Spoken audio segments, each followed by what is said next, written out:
we got to launch day and we didn't have any money left. So it was kind of, right, how do we launch this product with literally no money? And I think that was kind of where lockdown played in our favour a bit, because we could guarantee that everyone was at home. Influencers, we knew kind of the power that they had, but also because of COVID, a lot of them were looking for new content just because they couldn't go to bars, they couldn't go out and about, there were no events happening. So it guaranteed everyone was going to be at home.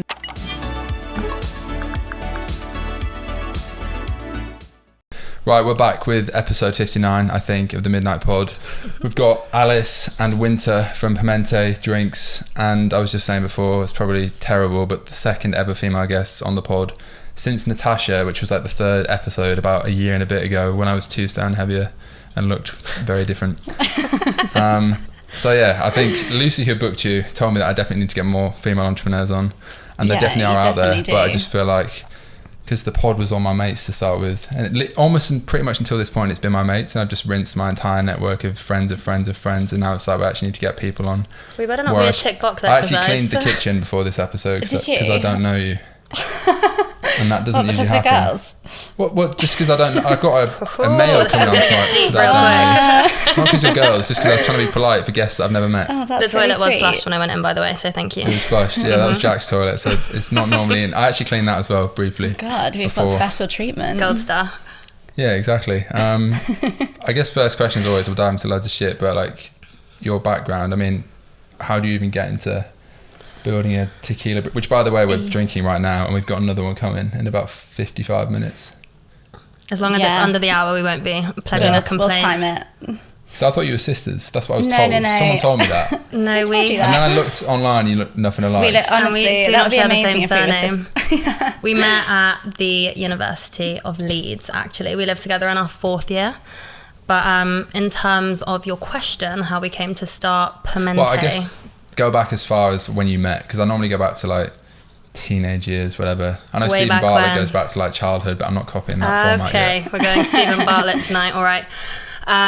So we met at Leeds. We were kind of in similar areas in terms of what we studied. Palm was doing business and marketing, and I was doing international business.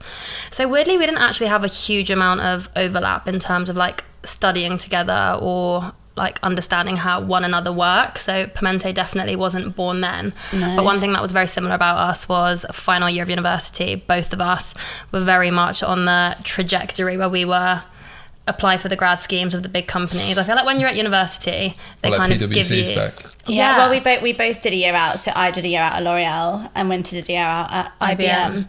And when we came back to uni, a lot of our friends had kind of been abroad for a year, but we were probably we're actually the only 2 in London doing business placements, because we only saw each other. Australia. And then we went into final year, lived together, and both were kind of going through the same process of applying for grad scheme. We actually applied for quite a lot of the same ones as well.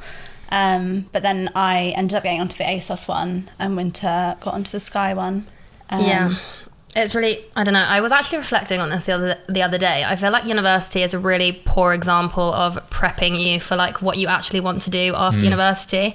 It's kind of like three-point plan to success, like get your first or your 2-1, apply for a grad scheme with a big name, work there for 10 years, bish bosh, you'll be rich and happy, which is just so far from fulfilling or what you want to do. So it's really interesting that both of us ended up doing grad schemes at big corps.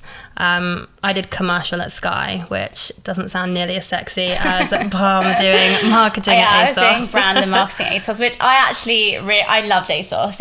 It was a cool company to work for, and it's such a young kind of cohort of people who are really talented. But again, you're just kind of in this web of corporate life, corporate world. There's kind of a hierarchy. You're kind of stuck in the same job, doing the same thing every day, and there's just very, very little fulfillment from doing all that kind of stuff. But then it does teach you a lot of things that probably have helped us in kind of stepping into this journey 100%. In terms of just kind of commercial awareness. Structure is probably a big one as well, and so it's definitely hasn't gone to waste, and we've learned a lot from doing those things, but it was a big jump. Yeah, I think it's interesting when people go into the matrix, or whatever you want to call it, like normal life, because I never did that, which is maybe lucky in hindsight, maybe it's not. I dropped out when I was in uni and said I never got a degree, which my parents were very unhappy about at the time. But like, what did you think you'd be doing? Did you want to do that like when you left, or had you always wanted to do your own thing and it was like, oh well, don't know how to do that yet and we'll figure it out later? I don't know. I actually don't think I had a plan in place of what I really wanted to do. I knew that, I actually did know that I kind of wanted to go into the alcohol industry. That was one interest I had, I think, from my dad. He was kind of in the alcohol industry and I saw his career and it was quite exciting and he was always traveling. So I think that's something I wanted from a job. I didn't want to be in fashion, and the kind of premise of ASOS was not really what I believed in anyway. But yeah, I think starting my own business wasn't probably something I knew I was going to do that early on. It was something that interested me, and I definitely kind of watched a lot of entrepreneurs go through that journey and was really interested in listening to their stories. But yeah, never something I thought that we would kind of jump straight out of where we kind of were in our careers and start it when we did. Did you speak about it at uni ever? Never. No, and I think when you're at university as well, like, people don't aspire to be entrepreneurs because you're very ring fenced into thinking, like when you're at lectures, you've got people coming in to speak to you from like Deloitte and HSBC, and there's nothing, the big four. Yeah, there's no one telling you like there are these really cool, autonomous, unconventional ways where you can earn an income. Ultimately, it's kind of like, this is what you need to do. You need to go to the big four, you need to stay there for like 10 years, and like that is that. There really is like no insight in how to be entrepreneurial, or like putting a spotlight onto successful entrepreneurs. It's like very interesting when you put your hindsight hat on and you like have a look at what was taught to you and like where you are now. And I think that's ultimately what probably leaves us feeling like pretty grateful that, well, Pimentae was a lockdown baby. Ultimately it was, I feel like when you're with your laptop in its rawest form and you strip away corporate culture and all of like the glamour that comes with working at the corporate, I mean, Sky was an adult's playground. It had a gym, it had a beauty salon, it had laundry facilities. Like, you literally didn't need to leave. And during lockdown, when you're just with your laptop and it's your job in its rawest form, I think that's when you actually really look at yourself in the mirror and you're like, oh my God, this is actually so like monotonous and unfulfilling. And you realize that you actually need to be really proactive in like doing something else to get out of that kind of relentless cycle that the corporate jungle is, I guess. Yeah, and we kind of took, when we came up with the idea of this, we took it from idea to launching a product within 6 months. So we'd never kind of sat around and planned for what we actually ended up doing. It literally was just one day we were talking and complaining about how bored we were and how we were getting no fulfillment and this is not what we want to do. And it just kind of, we were living right next to each other at the time. So in lockdown, obviously couldn't go out. We were drinking lots of kind of margaritas, spicy margaritas on the balcony. And it was honestly one night we kind of had left each other and ended up calling each other, and we discussed on the day how spicy margaritas and Pimentaes are so hard to make. Everyone always gets them wrong. Why can't we just buy it in a bottle? And we were kind of joking around with it, and all of our friends were drinking it as well and laughing about like how someone would make it too spicy, someone would not make it spicy enough. It was just chaos. And then we literally just phoned each other up and we were like, you know that thing we were talking about earlier about how nobody puts it in a bottle, why don't we just do it? And that was literally it. And we just decided there and then that we would. Did you ever like have an experience where you were exposed to like the potential? Because I dropped out, I ironically did entrepreneurial business management, right, for 6 weeks when I was like 18. I'm glad you got a dose of that. Yeah, it's horrible. How do we have that at uni? Nah, it was really funny because none of the lecturers had ever run a business, but that's the sort of thing you look at in hindsight. And then I did a placement in Mayfair in an M&A brokerage when I was 19, not doing anything. Because I always wanted to be like something different, but I didn't know how people actually started businesses. But then I saw people that were successful that weren't celebrities or footballers. And I was like, oh, wait a minute. This can be done. He's got a nice car that I like, something like that. And that was the first like seed. And then I started a shit clothing brand when I was 19 and the rest is history. Yeah. But did you ever have that? Interestingly, I actually never had that. I think it was more kind of the fulfillment in what I was doing. I didn't really have that much interest in it. I wasn't that passionate about what I was doing. I've never been that bothered about, like, obviously money and success is, you aspire to have it one day, but that for me, I don't know about you, but wasn't the driver as to why we started it. And also I don't think we kind of started the business knowing exactly where it was going to go and what the purpose was. We did have a vision and a plan and understanding of the market, but we kind of definitely went off the fact of we knew what we wanted to make as a product, and that's kind of what we ran with, instead of deciding we were going to launch like £1 million business. So yeah, I think it was interesting, and launching as quickly as we did was probably the best decision, because it's kind of meant we have developed as we've gone along. So everything we kind of started with has changed to this point. Probably nothing's the same in terms of like suppliers, ingredients, recipes, everything's different. And actually probably starting before we were ready was an amazing decision that we kind of jumped into, because it's led us to this point by just literally meeting people, developing as we've gone, and going from kind of strength to strength as a brand. Quick one, fellas. You probably heard a few months ago I dropped an ecom course, a very fucking guru of me, but it's not that, I promise you. 0 to 1, how to start a brand from scratch with no budget, some budget, a bit of budget. Take your idea from a bedroom to reality, to potentially 7-8 figures in sales like I've done a few times, based on my 7 years of experience in the trenches and my current experience building my current brand, Space Goods. It's no bullshit, no frills. We've had like 75 people go through so far. Not a single person has asked for a refund. Plenty of people have actually built some seriously impressive shit. Covers every aspect of the business. Not just the front end stuff like most gurus on YouTube and Twitter are talking about, not just product, marketing, all that shit, but the real shit, the logistics, the back end, the supply chain, the customer service, the finances as well. This covers the whole spectrum, every part, 12 hours of video. If you're interested in scaling a brand 0 to 1, actually turning your idea finally into a reality, then click the link below, go check out Learn Real Commerce course, and let me know what you think. I'll be glad to have you in there. Let's fucking go.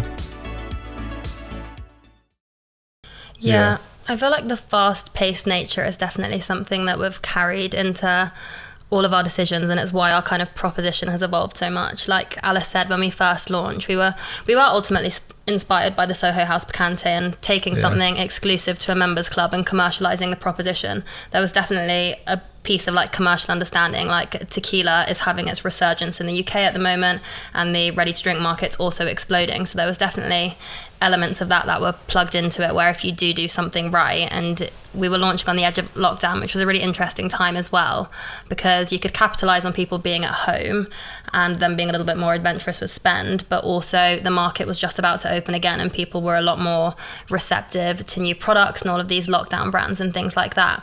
And we watched our proposition evolve really, really quickly. When we first launched the Spicy Marg, we were like, okay, like what are we going to do next cocktail wise? And it kind of forced us to be like, no, there are loads of classic cocktail brands out there. We're going to be totally tequila focused. So we're the only brand in the UK that focus on tequila based RTDs. Ready to drink, so if you're wondering what RTDs means, just viewing. I didn't even know Winter loves Pimentae was tequila before. Well, yeah, so I think also taking I just knew it was the spicy thing at Soho House. Yeah, I think taking it back slightly as well. So we travelled to Mexico, and that was where I guess the interest and also the knowledge on tequila kind of formed for both of us, because there is such a knowledge gap in this country due to our shot culture. So people think they hate tequila, but actually probably the majority of them don't hate tequila. It's literally just because we've grown up in a culture and a society where you go out to a bar and you shot the cheapest thing on the shelf, which is normally kind of Sierra or Jose Cuervo, and people end up kind of doing that later down the night when they're slightly drunk, and they wake up really hungover, probably being sick, and then they blame it on the tequila. Yeah, it's never a taste drink, is it? And it's kind of like if you grew up shotting gin, we'd probably all hate gin. Yeah. But it's just kind of behavioural and cultural that's ingrained in our kind of perception of the spirit that's actually beautifully complex, and is so kind of, it's the cleanest spirit out there. It's kind of grown over a period of 8 years. It's got no kind of depressants in it. It's low in calories. If people start to balance it correctly and drink it in the correct way, the perceptions really start to change quite quickly.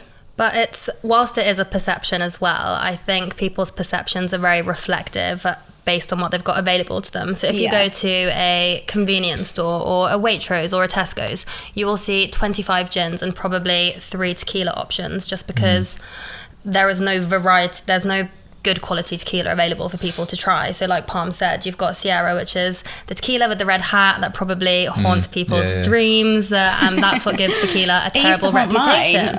And that is literally why, when we're speaking to our tequila producers, we work with a brand called El Tequileño. The thing that like frustrates them most is kind of people who produce poor quality tequila that as a result gives it a really, really, really negative reputation, because people associate tequila with something that tastes like paint stripper that makes them feel like hell in the morning. But you'll actually find if you swap over your gin and tonic to a tequila soda lime, there is literally no hangover the next day. You don't get any like anxiety or anything like that. Yeah, the way it's distilled. If you genuinely try it one day, drink a good quality tequila with soda and lime all night, you won't wake up hungover. Or even sip it. It's traditionally, so the way you're traditionally meant to drink tequila is at room temperature, not even with ice, and it's a sipping drink. In the same way that you would get a bottle of red and drink it at dinner, that is the exact same way in which tequila is meant to be enjoyed. Not something to be shotted, something to be sipped, unsavoured. I actually didn't even, like I said, didn't know there's tequila in this originally. Obviously this one, but like previously. But now you say it, I notice it. You can taste it. It's also, I think people in this country don't realise that it's a protected spirit. So it's kind of like champagne. You can't get it anywhere other than tequila in Mexico. Oh, shit. You have to, is that a place? So tequila is the place that it comes from. But you can't get tequila. So did you go there randomly, or when you had the idea? No, it was like a couple of years ago, we travelled to Mexico. I think we're in our second year of university, and that's where we tried a lot of tequila, and we were like, it doesn't taste like paint stripper, it tastes amazing. There's loads of like mezcals as well, which are more kind of like smoky, a little bit more of a like whiskey flavour profile. But it was, like Alice said earlier, it was then that we realised it's got a bit of a whiskey. It's got a little, that's the Scotch bonnet and a jalapeno. Maybe I'm just noticing it now because I'm pretending I'm a connoisseur. No, and it's really interesting and that's kind of one of the reasons we do a lot of events and tastings, so people can start to try the product, because also the feedback for us is so interesting when people kind of describe what they're feeling or what they're tasting when they start to drink it. Like lots of people think it's got ginger in it because of the kind of warming kick that you get down your throat, but it's actually the chili extract. Or people shudder before they drink it, thinking they're going to hate tequila, but then they actually realise they don't hate tequila. They just haven't tried good quality, well-balanced tequila. Watching people try our product is the funniest thing, because their face tells an entire story.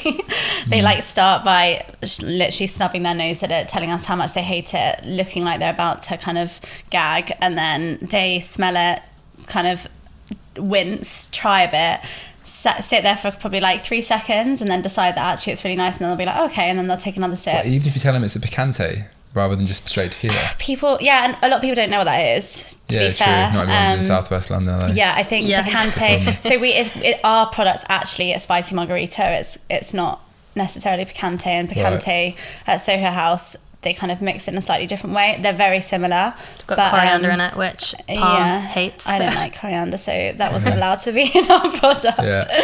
But we based it off the spicy margarita, a Tommy's spicy margarita, so that's made with kind of agave instead of triple sec. But it's a really lovely balanced product. And then obviously you need to try the other one, but it's cucumber, elderflower and mint. Did you order the other one?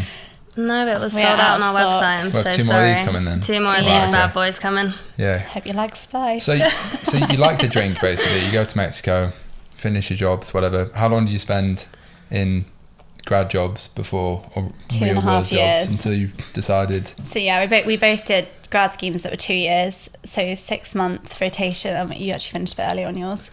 She was too clever for hers. I was clearly not. And then we were there for kind of 6 months in full-time jobs, and then literally we were actually, when we launched in March 2021, we were both doing full-time jobs and this on the side for 6 months until we decided to kind of quit those jobs.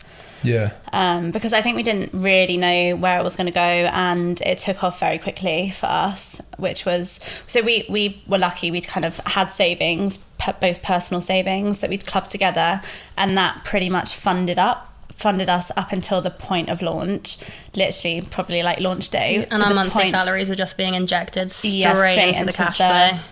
So that was kind of the funding that we had. And then we got to launch day and we didn't have any money left. So it was kind of, right, how do we launch this product with literally no money? And I think that was kind of where lockdown played in our favour a bit, because we could guarantee that everyone was at home. Influencers, we knew kind of the power that they had, but also because of COVID, a lot of them were looking for new content just because they couldn't go to bars, they couldn't go out and about, there were no events happening. Yeah. So it guaranteed everyone was going to be at home. So we literally just packed up. We spent kind of 2 days. If you could have seen us, so we literally had a paper shredder. We did, it was so scrappy, but in hindsight I think it was the best way to do it, because if you can launch a business with absolutely zero resource and no budget, I mean, I think as the business grows, you learn to operate on just being like stingy with cash, which is ultimately like never a bad thing. And I think the way that we launched the business, a lot of brands probably would have pumped like 50k into it, but all we did was reach out to 50 influencers. We handmade some really beautifully curated gift boxes with our spicy margarita in it, some spherical ice cube molds, some pampas bunches, it was just too beautiful not to Instagram, essentially. Hand delivered them all on launch day, before we'd even like got the website up and running. It's quite a funny story. And then we got the kind of like likes of Conor Maynard and Maya Jama and like Grace Beverly, all of those people posting, and the Shopify, when someone's purchased off of Shopify, you've probably heard it, it's like literal like crack cha-ching, and that just kept on coming through, and it was honestly like Christmas Day. But we hand delivered them in the car. We'd kind of split it between us. My brother was also on the case, and we kind of delivered them all on the same day, and we were like, right, we'll deliver them all, and then I guess people might post, might not post, we had no idea. And we were so hungry because we'd been making these boxes for like 48 hours and so we decided to stop in the McDonald's queue and get some breakfast, and we were literally like in the drive-through queue, and all of a sudden I think it was Sarah Ashcroft posted, and she's a really big influencer. And how did you get their address? Do you know these people? We just reached out to them like over email and Instagram, like a really quirky bespoke message, and they were like, oh my god, actually, do you know what we did? In the subject line we put, if you like picantes, you'll love this. We just kind of capitalized off of Soho House marketing. Free spend for us. But and I think also the nature of our product, like a tequila cocktail, is quite kind of cool. It looked good. The branding was like, everyone liked the branding. We sent them all a picture of the product and they were interested in trying it. But we were literally in the McDonald's queue when everyone started posting it, and we hadn't actually launched the website yet. So we were suddenly like, shit, we need to go home. We were like, we don't know how to put it to life, because we had just had it on the like. I just think we had no expectation, and we just hadn't finished. I don't know why we didn't even finish the website, but we did it. I think we had it on the wrong setting, where you could only put through like fake orders or something to like trial it, and we just couldn't for the life of us figure out where the like go live button was, and people were like posting it, and we were like, oh hell. We were in severe panic, and then I think we launched it, and then there was like so many things wrong with the website. So then for the first hour we literally spent just trying to fix it so all the orders were coming through okay. And then suddenly we just both sat down and we were like, oh my god, there's just so many cha-chings. It was really like, because we had no idea what to expect. Like, would it be 20? It ended up being like 500 orders in the first like month. Which was just so good, like really, beyond anything we could have expected. Go back before that then. So 2 years in your jobs, whatever. Was there a specific point where you said, all right, fuck it, we're actually going to do this now? You mentioned you were sat on your balcony drinking. So that was during... Because I feel like so many people... Probably 99% of people have ideas and just never do anything with it. Yeah, and I think this is what the interesting thing was. I can remember when me and Palm were on the phone in the evening. Was that a second name? Oh, yeah. The whole time. So I always do this on calls. Yeah, my surname's Palmato and everyone calls me Palm. I actually don't know where that even came from, but one day someone did it and it stuck. No, I always do that. I should offer context. But it was really interesting because you're spot on in thinking like people have ideas and they don't execute. I think the timing worked well because we were in lockdown and it's not like we had social things to distract us in the evening. I think we needed something to kind of like reignite that fire. Like life was so repetitive. Like I feel like I've almost like blocked out those 3 months of just staying at home. But it was a strange time in hindsight. But what was so refreshing was the kind of juxtaposition of having like your corporate job that was becoming more and more like mundane versus like literally understanding the infrastructure of how to build your business, from like trademarking, like registering your business, like wearing your sales cap, your accounting cap, your marketing cap, understanding VAT, duty, value, like all of these things that no one would ever teach you, whether it be at school or university. Like it was interesting having them side by side, and I think the more and more we kind of realized that it was a very feasible thing that we can do in terms of getting the bottles, like finding someone to produce the liquid for us, understanding that we actually had the funds between ourselves to order in the tequila at a very decent price and actually get an MVP of this product out there. The more and more real it became, the more I think urgency that we were kind of met with.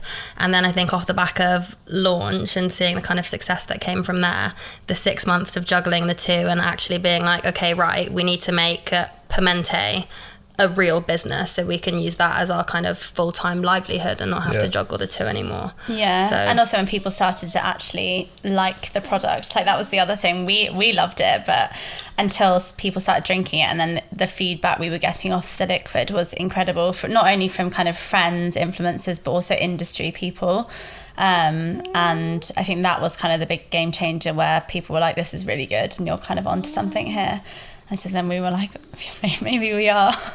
And it's just kind of like, it was a proof of concept thing, right? Like there's people can have an idea and you can execute it, and you can say like, okay, here's, I think our first round was 1,400 bottles. But off the back of actually starting to pick up some momentum and doing these like trade shows and events and seeing like mass audiences being like, this is amazing, and the experience that you're creating at these trade shows and these events is really, really cool. It's kind of when we got the confidence to be like, right, we need to be a little bit more ballsy. And that's when we started being a little bit chaotic. A bit too ballsy. It was actually, I think the one deciding factor that led us to quit our full-time jobs was an event called the Big Feastival. And essentially there was a tequila brand that was at Big Feastival one year, and I think they turned over 70k at the event, and the pitch fee to attend the event, just to attend the event, was 25k. So we kind of sat down and we did the commercials, how much would we have to sell to kind of break even versus the pitch fee, and we were like, if we can make this work, like we're gonna have a kind of enough revenue to kind of give us 6 months more runway. So this was a full-time job in itself, pretty much having to create a 360 bar, 10 by 10 meters. No, having it was even bigger. It was like 13 by 13. 13 by 13 meters. We needed like 6 staff. We had a whole like Qatar TP tent that we needed to fill. We had never run a bar before, but we knew that if we did this right, we could make so much cash. But also at this point, our liquid was just in 50 cl bottles, so that was also the other challenge. We were kind of like, how do we... Is that the one we just had? Yeah. So that's obviously our standard bottle, but we kind of had the challenge of, okay, there's what was the footfall? 60,000? Yeah, I think it was like something like that. 6,000 over the course of like 3 days or something. Yeah, and it was kind of like, right, how do we actually turn over the drinks so quickly that we're not pouring it out of bottles and then wasting the glass? So we did some research and we figured out we could basically put it into kegs, and you can just put ready-made cocktails into kegs, which was a whole new concept to us. Like a kind of like beer tap, essentially. Just literally whacking a 30-litre keg, 300 serves in one. Yeah, we explored it with our production lab. We were like, how do we do this? They were like, it's actually quite simple. It's the same process, but you just put it into kegs instead of bottles. We looked into how we then connect those kegs to a tap, and there were these things called Linda machines, which are like self-cooling machines. You just kind of pull them out, plug them in.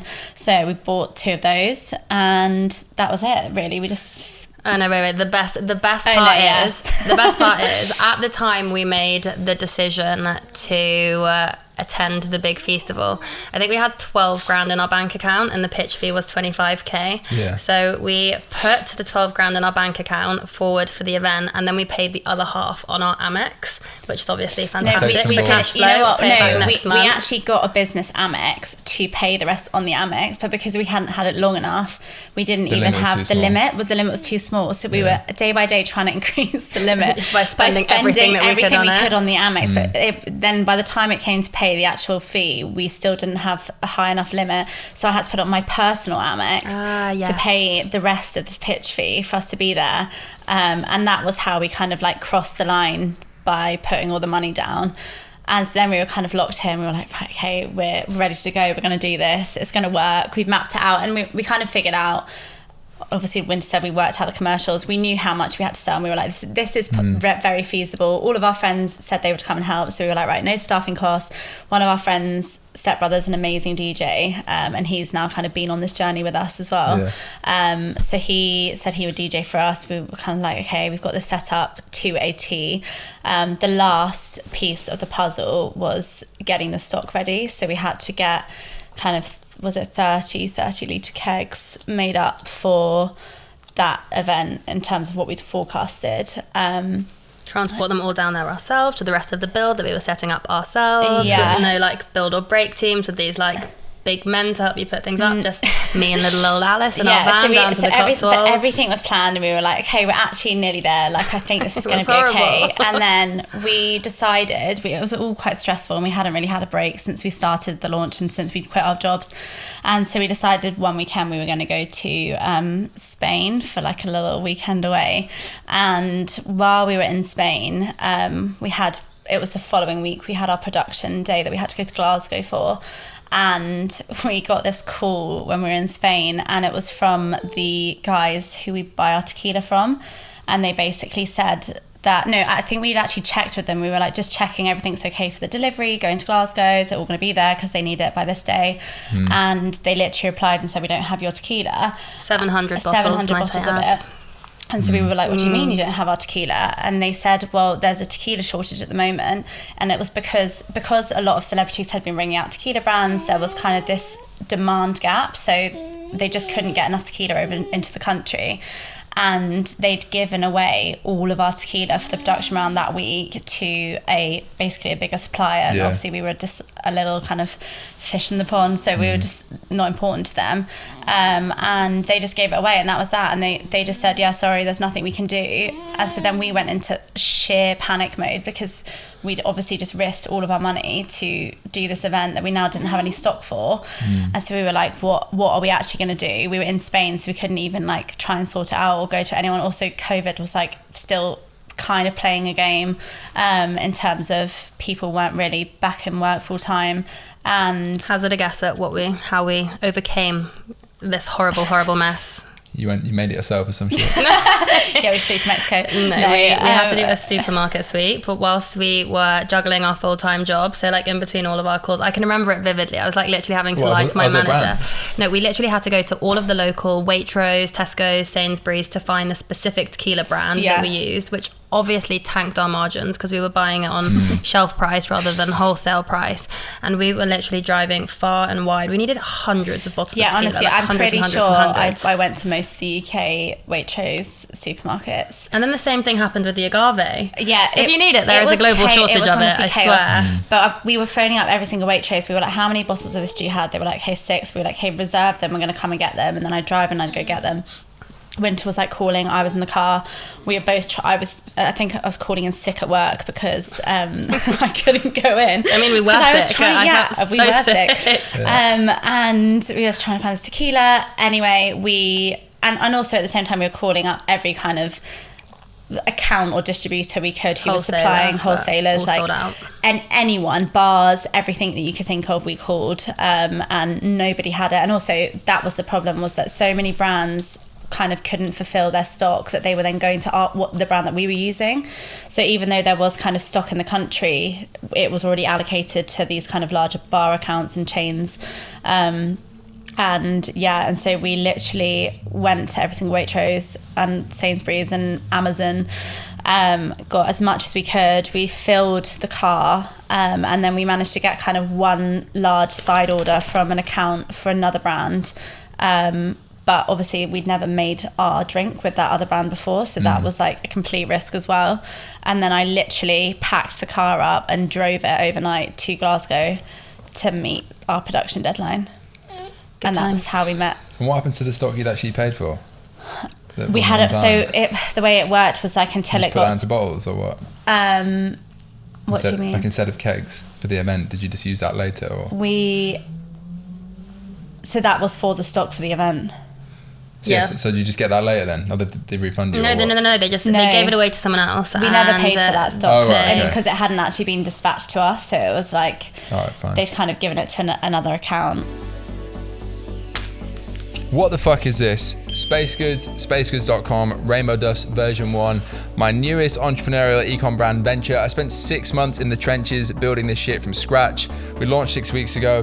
What's it all about? The next generation wellness brand with a long-term vision to essentially consumerize the pending psychedelic consumer goods market, which might sound absolutely ridiculous. We're not quite there yet. The market's massively illegal. But what is this? Rainbow Dust version 1 is an all-in-one mushroom and adaptogenic blend designed to unlock your supernatural self. Essentially, experience a sharper focus, sustained energy, zen-like calm throughout the day. It's an all-in-one powder, tastes like fucking hot chocolate, tastes delicious, works great, looks great, feels amazing. Essentially, the broader concept here was to legally imitate a psychedelic microdose, and like I said, experience those symptoms. You can mix it with anything, brownies, bake brownies with it, mix it with your coffee, have it without coffee, replace your coffee, put it into a protein shake. It's super fucking versatile, it tastes great, it replaced the stack of supplements I was previously taking, but you need to try this shit. It would definitely change the way you work, get you into that deep workflow. I obviously think that myself. Plenty of 1,000+ first customers think the exact same shit. It's not just a pretty packaging, it actually works really fucking well. Keto, vegan, all that good shit. Trust me, you need to try it for yourself. Let's scale this shit to the moon. Spacegoods.com. Get on your Rainbow Dust subscription and see how you fucking feel. Let's do it for the boys. Spacegoods.com.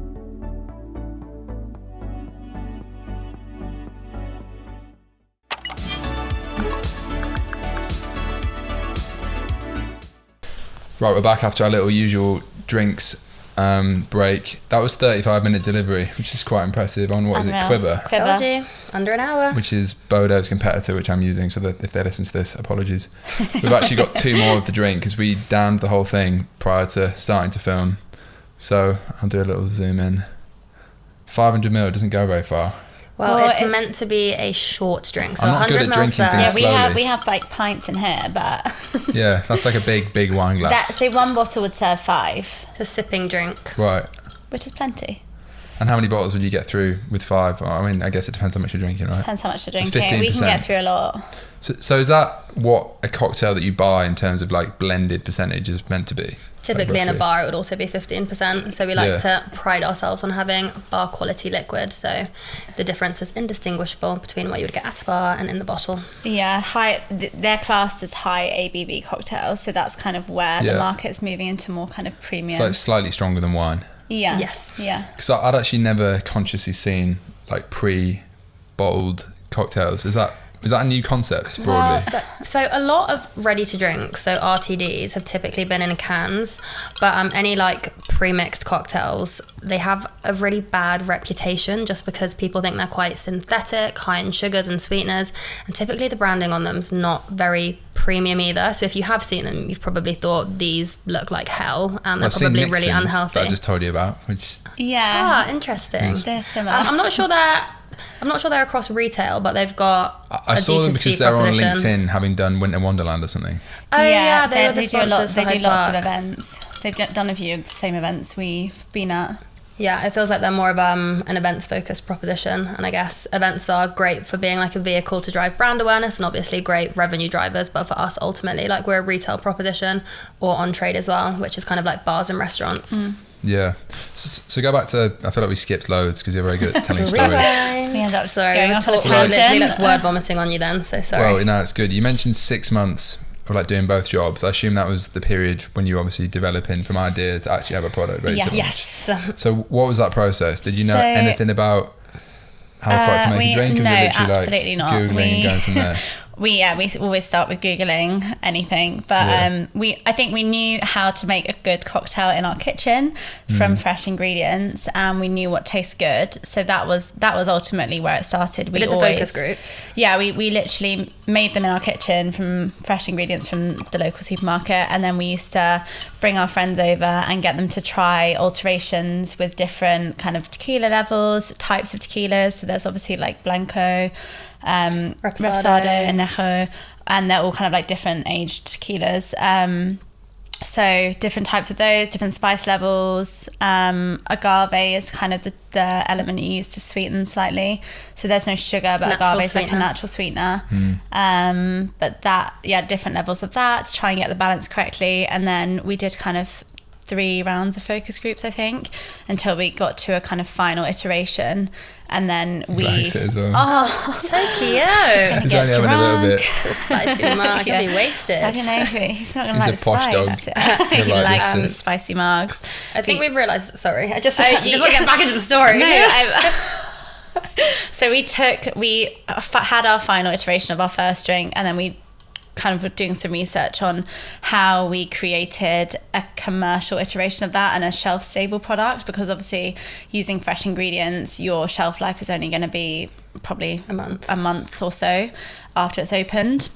And retailers won't look at you if you've got anything retailers under Well, for alcohol, probably 12 months. Because obviously, like, it takes a while to kind of get on the shelf, and then once you're on the shelf, they need to sell through. So any stock hold needs to kind of be within that 6 months shelf life at least. So yeah, we took it to a liquid lab in near Brighton. And they kind of helped us to commercialize the recipe, so achieve the exact taste we had in our kind of fresh cocktail, with extracts and with kind of different versions of different flavorings, but that still tasted as good. So that took a while, because obviously I think taste was such an important element to get right. So we had to make sure that nice. It was. Yeah, I think, like, you know, branding is one thing, but it has to taste good at the end of the day. And I think that's the one piece of feedback we've always been so kind of over the moon with, that everyone loves it so much. Also, people that don't think they're going to like it do like people say they hate tequila and they hate spice, and then they try this and they love it. So yeah, we took it to the recipe lab. They helped us to commercialize it, and then that was it. We kind of managed to find a production lab that would do. It's hard, they all have minimum quantities, so you can't just produce like 200 bottles and be done. Loads of them. It sounds like a very similar process for me making this mushroom product, yeah, you have to. I had no clue to shop around, find someone who's going to kind of fit your price point, who can do a smaller run, which is really hard. We also had a slightly, I guess, unique bottle shape. So we didn't have a round bottle, and that meant that we had to kind of hand label all the bottles. Or we got a label machine. We actually went and bought. About? Yeah, sorry, we found a really lovely, gorgeous couple who had a chili jam brand. Yes. And jam. They were moving to Spain, and they had this label machine, and we found them on a Facebook group. It was called the Food Hub Community. And it was basically just a group of people that have their own businesses, or people in the same industry, and we kind of just wrote on there being like, does anyone have a label machine? And this couple said that they did, that would label those bottles, so we drove to go and collect it. You couldn't get the supplier to do all that? Well, you can, but we weren't doing a big enough run. Right. Yeah, that shaped bottle doesn't fit in their automated line. So every single time you put in a new bottle, you need to adjust the mechanics of how it will like label it. And because this is flat facing and square rather than round, there are like all of these nuances. And we did get told, they said you will struggle with that bottle, but we were like, you know what, we are a new brand. Like, it is. And why did you do that bottle? Because there was no other shape like it on the market, and we thought it was like a really great differentiating factor. And to be honest, we were like, if we do need to like change the shape of the bottle further down the line, fine, but what's most important is like we launch with a standout bottle that really kind of like aligns to the premium nature of the brand. Because I think launching a ready to drink brand pre-mixed cocktail, we only had one opportunity to get it right, and there really aren't that many retail ready pre-mixed cocktails, so we needed it to be able to sit next to a gin or a tequila or a bottle of wine and not look out of place. Getting psychedelic vibes from the label. Yeah, well, that was the other thing we had. We'd cool. kind of decided on the branding before we actually found the bottle, and I think that was such a big part of the image of the product that we needed it to sit right. And I think because of the nature of it being kind of portrait. And did you do the branding, or did you? So we worked with an artist so all of our bottles have hand painted pieces on the front and the back, so they're different. And they're collage style, so they kind of tell the story of the brand, and lots of the elements will either be related to kind of the roots, the culture, the ingredients, parts of like our story in there, so we can kind of depict little bits and tell. It's a really nice talking point as well. Which part is your story then? So you can probably see Frida in there, so that's the female empowerment angle. Then you've got the Jimadors in the background, so that's how you hand harvest the agave. If you kind of look a little bit deeper, you'll see the limes and the agave plants, and we kind of like to say the more you look, the more will be revealed, because every single element in there has been chosen for a specific reason that either relates to our brand story or the ingredients or in there the like heritage of Mexico. When we travelled, like certain elements of are kind of like from our travels there as well. So it's really cool. And then the other one has a completely different look and feel, so it's very kind of mystic and ethereal. So what flavour? We should have brought it, but whatever. Sorry, that is my fault. So this is like the I did my spicy. part and I bought Is this. that one spicy as well? This one is the flagship, so that's spicy Yeah. margarita. The second is called the cucumber and elderflower eclipse. So the reason why we launched this one is because it's got flavor notes that are typically more accessible to the mass palate. So it's tequila, cucumber, elderflower, and mint. So those are kind of flavor notes that you would typically associate with a gin. And people hear those flavors and they're like, that's so nice. And you wouldn't expect it to be paired with a tequila. Yeah. But the way it's balanced, it is so refreshing. Like, you cannot taste the tequila in it. It almost tastes like a health drink. But it is 15%, so it's super dangerous. But we like to say the eclipse is to kind of like start the day. It's a really nice one if you're a little bit hungover and you need something refreshing. Yeah. This is a really good like aperitif. Yeah, it's summer barbecue is perfect. Yeah, it literally tastes like summer. Like, is this like low cal relatively? Yeah, it's pretty low cal. Like 80 calories per serving. Yeah, it's not bad. I'll definitely drink a full bowl. Yeah. Well, we also brought out magnums in the summer just because they're a really nice talking point when people want, so it's 1.5 litres rather than 50 cl, so it's a lot better for sharing. So that's something that we'll probably bring out in summer again. Or we've also got a cool idea. Yeah, I think we've got a cool idea. Yeah, we've got a cool idea. We won't reveal it here. But well, they sold really quickly. People love it because it's just a really nice sharing drink, and it's something different. And I think it's cool. It's cool. Cocktails are cool. Yeah. I just thought of something which is like definitely not where we were going, so loads of shit I want to ask you, but I see loads of like non-alcoholic drinks coming out, and like feels like there's, depending on what you read, there's like a movement and people aren't drinking as much, blah blah blah. Like, what do you think of that? And do you think that's just obviously that part of the market? And I mean, because I guess the fact that you said this is less hangover appeals to me straight away, because it's kind of, I still like to drink, but I think people just don't want to feel shit the next day. I think you go. Depends how much you drink, right? It does. I think there is a kind of huge movement towards the drinking and moderation piece at the moment. So you're seeing a lot of low ABV products coming out. So they're not totally like alcohol free, but they're kind of playing in that like 8 to 12%. And people make a really interesting point that alcohol is the only drug that you have to justify not drinking. And I think it's that kind of, people do it because of the anxiety that comes off the back of it, the fear of not remembering what you've done, like all of those. So I think it's a combination of the health benefits, but also a lot of people, I think, as you get older and you're kind of like inability to handle a hangover in the same way because you're not indestructible, how that kind of sits with you. A lot of people either like to remove alcohol from their lives, or they want an option that means they can still get a really light buzz without the effects of kind of memory loss and things like that. Exactly. So it's interesting because we're on the 15% mark, like you said. We're similar to a wine, but we definitely don't fall into the low ABV space. We actually did at one point trial a non-alcoholic cocktail. Don't see the point. We did it because I think it is there is definitely a market for it, 100%. Like clean co and shit. Yeah, but there's also the reason we did it was because we were doing these events and we wanted an option for the non-drinkers. And obviously we had soft drinks available, but sometimes it's nice to have a cocktail that they can drink as well as kind of what's our offering on the menu. But we kind of, we did a few iterations and they were really nice, to be fair, but we were just kind of, that's not what we're about. And our kind of purpose and mission as a company is to liberate the way that people enjoy tequila, and that didn't fit into that narrative. So it's not something we may never do. It's just now that wasn't the right time, and we kind of had more products in the pipeline that we needed to put focus into. Yeah, and just because there's a market for it doesn't mean that you need to step into it. Like, put all of your energy into what you know works and what's good at. I mean, at the end of the day, if everyone was there, like, I'm gonna do this and make all of these different like recipe iterations, or try and serve things in like multiple different SKU formats and things like that, like, you wouldn't have a streamlined proposition at the end of the day. And there's people that do it really well, so it's kind of, you've got like Three Spirits and Pimentae and Everleaf, all of those guys. It's like, that's what you're famous for. This is what we will one day be famous for. Let's not overcomplicate it. Stick to, we're always bad at doing. We love saying yes to everything. People like, do and that, everything. Like, okay, so a Paloma, fine, we'll whack one in there. It's just like, no, stop.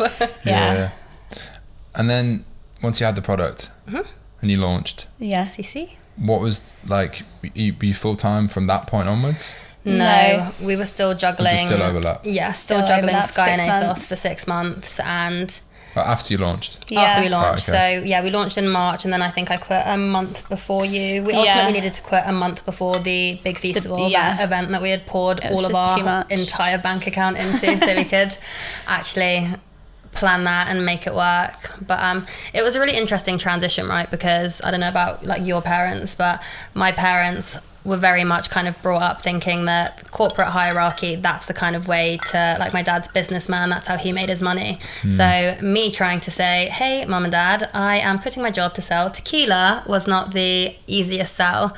After we launched and we had some kind of like commercial trading like figures behind us, it was a little bit like, okay, here's like a snapshot of what we've done on this much budget. Like, imagine what we could do if we had like X, Y, Z, and almost having to build this story around like this entrepreneurial path and like the side of fulfillment. And it was really difficult to get them to understand that. But like a huge part of it, even though I think I was 25 at the time, like trying to explain that to your parents, where like, even though I am an adult and I am like, I make my own decisions, I was still like, I needed to have their approval almost like before it was like, okay, I quit.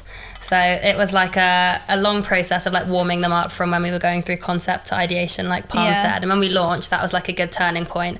And then the big festival, which was the event we put all of our money into, like that was literally like showtime. It was like magnifying glass on it big time. Like, what it was can also you just make do? or break. And we had a strategic advisor who's actually been with us the whole journey. He's kind of the only person probably from the industry that's guided us from literally before we even Pimentae. And I remember we'd already put the pitch fee down and we said to him, should we do this or not? And he was like, no, girls, don't do it. Don't run before you can walk. And we were just like, right, we were running before we even asked it. But it paid off and it worked. And I think I had another point on your question. What was your question? We just digress every time. We always digress. It was something you about when did we quit that 6 month period of working, and then I started talking about my parents. The therapy session always ends up being. And how did that make you feel? Well, now that you asked. No, I think it was just a bit of it was a now or never. It was, if we don't do it now, somebody else is going to do it. We know our product works. We're kind of slowly proving that. But it was also the case of, okay, right, the product's good. We had it on our website. We didn't have it anywhere else. We'd done this event. We needed to start getting listings. And the only way that you can obviously get listings, I think also there was a bit of naivety that came with our first few months in that area. We had too much faith in that people and distributors and they would help us basically. Everyone kind of said you need to get into a distributor or a wholesaler and then they'll distribute your products for you, but that's not the case. You have to kind of get that. It's almost like chicken and egg, you need like 10 accounts that will say they will list you, and then you kind of go to the distributor or the wholesaler and say, right, I've got these accounts that are interested, will you list us? And even then it's not a guaranteed entry, but getting those leads is literally you walking into every shop, like bar, restaurant, anyone that will kind of listen to you. A lot of feet on the street work. A lot of feet on the street. Actually, our first day of feet on the street. Do you remember this? Wasn't quite literally walking into places? Yeah. You just have to walk in. You walk into anywhere. We'd actually never done, and I guess that's the other thing. We'd never had background in sales or anything like that. Like my background was in marketing, hers was in commercial. When you start your own business, you suddenly have to wear every cap under the sun. We'd never been in sales roles before, so we actually didn't even really know how to even do that, apart from obviously you believe in your product and you can go and talk to someone about it. So we decided our first ever day of feet on the street sales, we were going to do it together. We attacked Fulham because there were a lot of independent food and wine shops, like more premium supermarkets, that kind of thing. So we went into this bottle shop and it was the first one we'd ever walked into. I'm embarrassed. And I feel embarrassed. I'm actually going to laugh telling this story because it was so funny. We walked in and there was this guy sat there and we said to him, are you the kind of store owner who's the decision maker? We're interested in potentially listing a product here. He's like, yeah, that's me. I own the store. And so we did the usual spiel, told him about the brand, about the product, about us, why we started it, everything. And he obviously then naturally asked if we had samples. And so we did. We had them in the bag. And Winter pulls out the bottle and puts it on the table. And I clocked immediately, and she hadn't, that there was a used earplug. A used earplug attached to the bottom of the bottle. Like, it was covered in makeup as well, because it had been in the bottom of my bag, and it was really gross. And I literally just... Why was it an earplug? Well, she'd obviously, it was her bag that she'd been, like, her handbag, and there's all those random things in the bag. So much and shit, I don't know, she'd been wearing earplugs when she was sleeping, so they were in the bag. And the shop owner had clocked it. I had clocked it. I went into panic mode, thinking, oh my gosh, there isn't a used earplug attached to the bottle. It kind of fell on his desk. Winter in the background is still talking and chatting away about tequila. I'm at this point not listening. I could tell he wasn't listening because he was too concerned with this earplug that just fallen onto his lap, and he kind of like flicked it back at Winter. I was so embarrassed. I was just like, why are you flicking this at me? And Winter hadn't clocked, so she didn't realise what it was. So she literally looked at him and just went, ew, and just flicked it back. And then I was like, no, that's what come from your bag. It was his earplug? Yeah, of course. I didn't think it was mine. I was like, and then I was like, no, Win. I was like, I think that's yours. He was like, yeah, I think that's yours. And then she was like, oh my God, I'm so sorry. And then we got listed, and it's selling really well, and it's all fine. Yeah, we actually surprisingly got the listing. That is a niche story. But it was so funny. And I remember... On the day though? You sorted it or what? So afterwards, because he kind of like, he then tried the product and then he kind of listed it after that. But honestly, you couldn't write it. It was like the first ever shop we'd walked into to sell our product, and that happened. That's funny. But yeah, but since then it's gone uphill. We're in Selfridges now. That was a big milestone, because that was 18 months into launching the brand that we got listed at Selfridges, which was a big achievement. Like lots of brands really struggled to get in there, and it's hard. I think you were hounding him. And I am a serial professional harasser. Hunt these people down, look at their name badges when we're at all of these trade shows, and I'm like, you. Yeah, that's who I need. I think we were lucky, because also some of the events we'd done, you need to come to one, but they if I don't play or jump it, but they are amazing, and we just create this energy that nobody else manages to create. And all the bigger brands, we don't really spend much money on our activations. The pitch fees are high enough, so we just do it really simply and just kind of make it look cool, make it look tropical, have a really kind of rustic setup, get the DJ there, get like a live sax, and the drinks sell themselves. So yeah, we have been lucky that lots of the buyers for these places have kind of met us there, and we're obviously always at the bar, so we're kind of there chatting away, the face of the brand. Always strategically invite them and say, come on down, look what we can do. Oh, we'll be here on this day.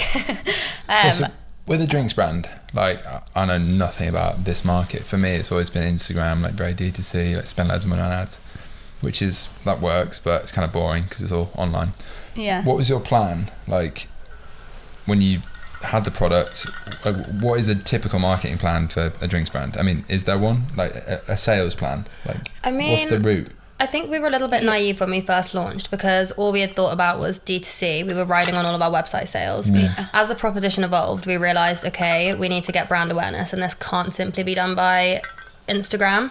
So we started going to trade shows, which are essentially places like Hampton Court, the BBC Good Food Show, and they're essentially these. That's so interesting. Yeah, so they're like all of these like really beautiful, like well-known places, and you literally will have people who, like, small brands, large brands, who are activating, and it's a really, really good way to kind of get like 5 to like 10,000 people who are walking around with the purpose to kind of like buy gifts for gifting occasions and things like that, to get eyeballs on your brand.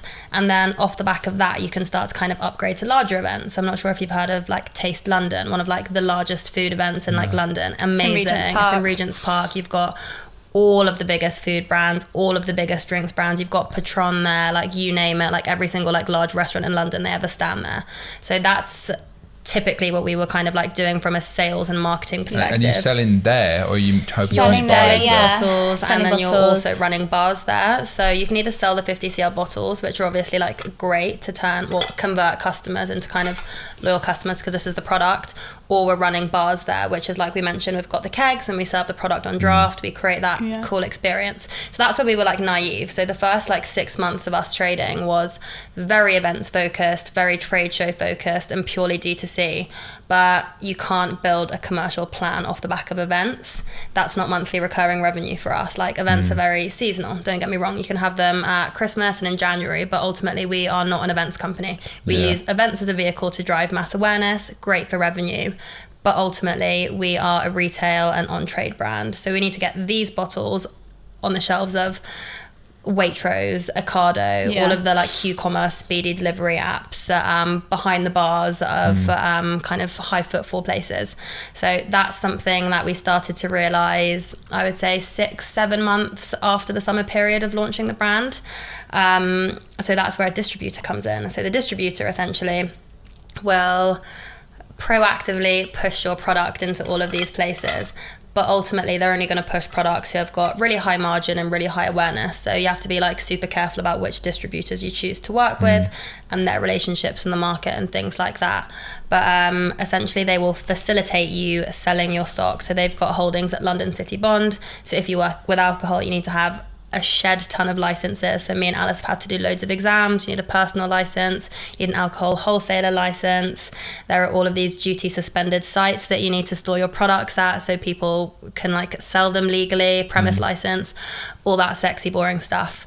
So that is like our huge focus for this year. Last year was hugely events focused because we were still doing a lot of brand building and we made great revenue off the back of it, but this year it's monthly recurring revenue in retail and on trade. And we're still doing the events because getting these listings, we then need to achieve rate of sales. So we still need people to understand what the product is. And I think we were talking earlier about ad spend, but we can pump all this spend in the world into ads, but actually selling a product that people think they don't like is really hard. You're selling a tequila based product, people think they hate tequila, and unless they can actually try it, it's really hard to kind of get that conversion. So I think that's where we struggle. So that is another kind of area. Have you done any of that, like Instagram, TikTok ads? Yeah, we've done. So TikTok's been difficult because we're an alcohol brand, and they're kind of rules and laws are still kind of developing as we speak, but you've never been able to like fully promote alcohol on TikTok. At first you couldn't even post about alcohol, but now it's kind of a bit more relaxed. Facebook and Instagram, we do paid ads, which we get positive return on ad spend, but mainly we haven't really put too much focus into that. We're on Amazon and we do PPC spend on Amazon. We have a really good rate of sale there actually. But events is kind of was the focus at the time. I think just because of the nature of proving out what we'd done was good. And also we had that product for the first year, and then we launched our second product literally like a year after we first launched, wasn't it? Yeah. So we launched that in March, 2022, and we only had 2 products. So that was kind of, and that one was less known. It's a very unique new flavor to the market. So whereas this one we can say spicy margarita and people know what it is, the other one's completely new, so people have no idea what it is, but when they taste it, they're kind of drawn to the flavors. No, it's nice. This is going down. You just finished your second glass. How are you feeling? Yeah, it's all right. Nice. I'm looking forward to my non-hangover tomorrow when I get through 4 of these in the next half an hour. So you said you're raising money recently, or you have raised money recently? We've just closed our pre-seed round. Yeah, we were bootstrapped for 18 months, which was pretty good going for just the 2 of us. But we've just closed our pre-seed round at just over $500,000. So where do you spend that as a drinks brand? Well, this is what we've actually been planning with a consultant, just because we've got a lot of money. Like we said earlier, we want to spend as though we're kind of operating on low budgets, because we've proven out what we do in terms of activating and what we kind of pump into the event space, and like our image as a brand doesn't need to be in excess. So our huge focus is growth through retail and the on-trade. So it's going to be on production, making sure that we've kind of got I've got to work backwards in terms of what kind of total sales rev is for the year, understand what production's going to be. We've got a lot more cash to play with in terms of digital ad spend. We've always been very conservative, so I think we've got a little bit more leeway for test and learn in that space. And ultimately, we've got the opportunity to say yes to a lot more things that cash flow wouldn't have allowed us to do. So we can activate in some of our new retailer stores, which is going to be super exciting. We're growing through distribution as well, which means that we've got other people that we can kind of employ to get feet on the street and start pushing out our brand, because previously it was just me and Alice. We're hiring for a NAM role, which is the national account manager, and a marketing exec as well, and it also just gives us more cash to kind of get expert advice. Also, we weren't we didn't have a salary for the first kind of year of trading. Yes, of course, we'll be paying ourselves. So we'll be paying ourselves. And it was never because we couldn't, because I think we actually probably were able to, but it just at this time didn't make sense. We were kind of always conscious about reinvesting all of our money into the brand and kind of getting it to where it needed to be, so that it was ready for investment, and so that we kind of got the right people on board. And we went through Angels and kind of got some two of them actually met at some of our events. But yeah, it's people who are kind of super interested in the brand, and it's very weird. We've met people along the way who, some people have told us what we're doing is not going to work and have actually kind of put us down slightly, but that just only motivates us to work harder and be better. And then we've met other people who literally off of one conversation are kind of invested straight away, and they have been so amazing, and some of the kind of most passionate advocates of the brand that you could have ever asked for. I think there's like a tell with investors as well. Like the ones who ask you hundreds and hundreds of questions, like there's a 90% chance that they're not going to invest. Like if someone understands if someone understands like the market, your proposition, your product, I mean, ultimately investors are buying 50% into the brand and 50% into the people, right? So you can tell immediately off I think it's like, you know, when you go on a date with somebody and you're like, you can tell within the first 2 minutes if you like them or not. It's like dating it's the same. investors, And like I think that's one of our biggest learnings. Like if they're not the right fit, say no. They're going to be attached to your business in the same way that like your other half is going to be attached to you for the rest of your life. So anyone we brought on board, like we had to make sure that they were adding something new. All of our investors are super, super diverse in terms of what they can bring to the table and what support they offer. But the investment journey was super, super interesting. But that was a weird one as well. When we started that journey, we literally had to Google like investment for small businesses, because you just don't know where to start, and it's such a weird game. There's so many options out there. There's angels, there's VCs, there's funds, there's kind of accelerator programs, all of those things. And there's actually even though there's so much information out there, there's very little information telling you what you actually need to know.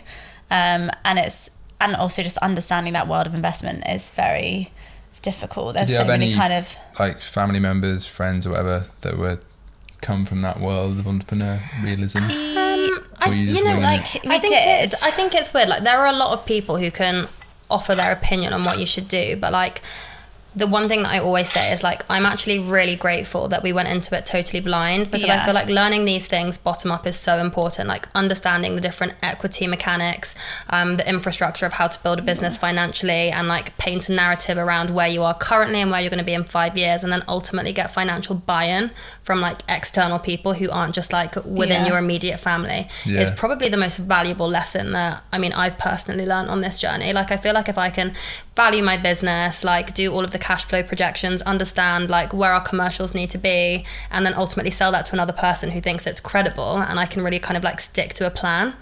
I mean, for me, I feel like that's the most valuable takeaway that I've got from everything that we've done in the last 2 years. But also just because I quite like numbers. Yeah, she likes numbers way too much. I really don't. I'm not a numbers person at all. I just like making. But I think that's really good about like the two of us, is that we have a very, very aligned vision for the brand, but as people and as skill sets go, we're so different.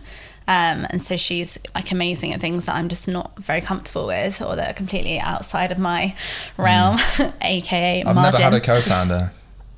See, I have actually. I had a clothing brand when I was like 20, but that's much more ago. I think we're so lucky, because even having a co-founder, starting your own business, I like the idea of it. I've just never met the person. Right person. Yeah, I guess I think you have to pick them very carefully, or you have to complement each other in certain ways, because if we were the same person, it wouldn't work. because that's just, you just end up clashing. But I can imagine it's very lonely as a solo founder. Who do you call up when you're like, if I'm like on like having my heart palpitations as I do most mornings, I'm like, Alice, talk me down. Pimente's going into the ground. Help me. Who do you call? Well, I guess now I've just got a lot of mates. And you like, said that you've got an incredible recently like community. investors and stuff. But yeah, previously it was very lonely. I mean, I must say networking has been the biggest, most valuable thing to kind of build that out within the industry, and being part of founder groups and things like that. We're part of a WhatsApp group that's, I'm in so many of them. in the They're kind all of like muted. 30, 40 founders for drinks industries. But I will say that it is very valuable, and it's so nice that people are willing to help you, because they've all been through the same journey, and ultimately you're all trying to achieve the same thing. But yeah, I definitely like, that's kind of how we've got to where we are today, by people just being kind and giving us advice when we needed it, and it's all knowledge putting transfer. putting us in contact with the right people. And so we are very lucky to have met. Do you want a topper? Yeah, I'm okay at the moment. I'll have a little. I just drink it too quick. It's so good. It is very Moorish. I'm just tall, These so sweet I don't feel devils. it. You're tall, so Nectar. you drink it quickly. You're tall. Well, like, I just, How does that affect you your have to- your drinking? Any bearing? You're tall. well, so you because drink I'm like faster, so a it's all large kind of- person, so I feel like it doesn't. Do you know what I mean? It's like it doesn't. My tolerance is quite high. Oh wow. Oh, another one gone. Yeah. Well, we've got one for show still. Well, how long will that one last? Yeah, you said your vision is aligned. Like, what is the vision for the brand, and has that evolved since the start? Since you like realised that it was like a real thing rather than just an idea originally. I think when we first launched, it was always really interesting because the flagship product was the spicy margarita. Are we gonna kind of do classic cocktails, or like what are we gonna do? Yeah. And we realised there are a lot of brands in the market who are doing classic cocktails, and that's fine. They're nailing that proposition, but we need to differentiate ourselves in some other way that's not our label, because I guess that was the kind of like a standout piece. So for us, we wanted to have flavor-led cocktails that were kind of super bold, and I think recently we've kind of come up with the new space that we want to go into is we want to own the whole tequila ready to drink category. So we've got our spicy margarita, we've got our Eclipse, which is the one I didn't bring, I'm sorry. We're about to launch our classic margarita. We're going to do a tequila espresso, then we're going to do a Paloma probably. We're also toying with the idea of maybe separately doing a tequila soda lime, because there's no one nailing it in that space. So we just want to own tequila. And cans, right? Yeah, we're about to launch our cans as well. We're telling all our secrets here. I mean, the cans are going to be like, it's going to be known to everyone in the next couple of weeks. But for us, the can proposition is really important because it opens up loads of new route to markets. It's the to-go avenue. Currently, this is a glass bottle, so people need to kind of take it home. The cans will be amazing for stadiums, airlines, grab and go. So it's a whole new area to learn and experiment with, and like, I'm super excited to kind of understand how that operates versus the 50cl bottle. But ultimately we do need to still be like really streamlined in our vision. So to your point, tequila ready to drinks is what we want to do. But also I think it's really important to note that we're an experience-led brand. So we're not just another cocktail on a shelf, which is what a lot of cocktail brands do, just kind of get them and that's that. When people drink our cocktails, we want them to associate it with travel and luxury and freedom, and ultimately we build that connection at our events. So that's why we have this really like rustic boho setup, as Alice mentioned. We've got the sax, we've got the deck chairs, we've got the DJ, and it's just this really amazing intangible feeling that you can't put your finger on, but like that is what we want people to feel when they drink our drinks. So Yeah. it's I a to come feeling. to one of these events. Yeah, it We've also got so means many, we but 20 build this year. such a strong community. People come to our events year on year now, and they kind of remember us, or they'll talk to us on Instagram, and they just can't wait to see us again. And they literally will spend the whole weekend at these festivals at our bar, because they just they love the drinks, they love the energy, they love the people, and I think a lot of them just say how refreshing it is to have a brand that's kind of bringing that newness and just doing something that's a little bit different, and kind of connecting with consumers in ways that other brands have not forgotten how to do, but kind of lost their way in a lot of money, I think. And so they can, for example, at Taste of London, Patron had spent, I think it was nearly like 300,000 on their activation. And we'd spent about 5 on ours, not even. And theirs was not completely empty, but it was pretty dead the whole weekend in terms of just like influx of people coming out, getting drinks, leaving, moving on. Whereas like for us, we were a bit more of a destination, so people would kind of come with their friends, with their groups, and stay there. And I think that was definitely like something we realized, that actually the experience, and also cocktails, when you go to a bar, that is kind of part of why people have a bit of a negative perception about ready to drink cocktails, because they're kind of like, oh, I'll go to a bar, I'll spend this much money and I want to go there for the experience, but I didn't get that with it being in a bottle or being in a can. And it's kind of, I think that's what we're kind of just trying to build that connection a little bit more with, is that you can actually have that. And I think once they start to realise the quality of the liquid is just as good, there are other ways that experience can come, and whether that's in social occasions at dinner parties, or for example when we sell the bottles in our, just like a small thing, but in our leaflets that come with the bottles, there'll be like a playlist that they can have with that drink. And just little things that start to kind of build that up, when obviously, because not everyone can be at one of those events, so it's how do we bridge that gap and kind of change that narrative a little bit more so that people at home can experience that too. Do you associate yourself with the brand a lot, like as a duo? Like, are you the face of it to an extent? And do you want to be, or do you want to be removed? It's a weird really one. Interesting one. I think so. We've some had a lot brands of do it and others don't. Yeah, so I think the founder-led angle for us right now is really working, because we're a startup and people want to understand the hardships, the nuances, and we're not shy about speaking about those on LinkedIn. And I feel like people have more accountability towards a brand if they know the founders, if they know the people behind it, if you're the face behind it.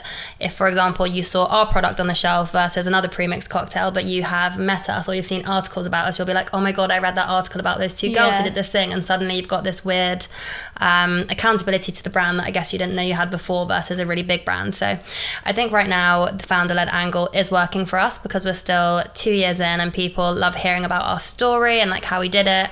And it's quite kind of like, I guess, inspirational in certain ways, like two girls who were like 25, quit their corporate jobs, did XYZ.